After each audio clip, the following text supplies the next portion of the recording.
By default, the message body of an HTTP request is not automatically parsed by the Express framework. However, since version 4, Express comes pre-packaged with body parsing middlewares accessible through the top-level function exported by the Express module that allow developers to parse the main 4 types of encoding, which are text, JSON, URL encoded, and stream. Generally speaking, whenever called, these middleware will try to parse the payload of the incoming request based on its content type header and add a new body property to the request object. This body property will either be defined as an object containing the parsed values or as an empty object in case something went wrong, like for example a malformed message body or the use of a parsing method that doesn't match the content type header.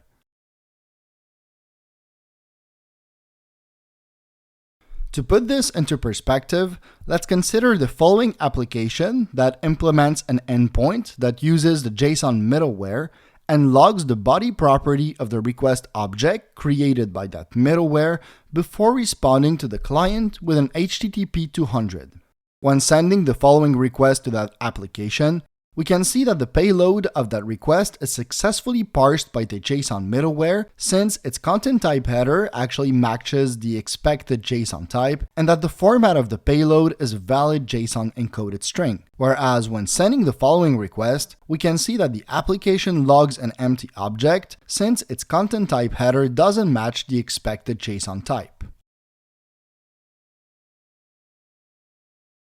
The most commonly used format for encoding the data submitted through an HTML form is the %encoding format, also known as URL encoding, which is the encoding format we will use for transmitting data to our login and sign-up endpoint. A URL encoded string is a string of characters that contains a list of name-value pairs separated by an ampersand, where names are separated from values by the equal symbol, and where alphanumeric and reserved characters are replaced by a percentage and their hexadecimal value. In Express, the middleware used for parsing such format is of course the URL encoded function. In the context of our application, we can initialize this middleware at the application level in the server module on the auth path through the use method so that it automatically parses every incoming request sent to both the login and the sign-up route.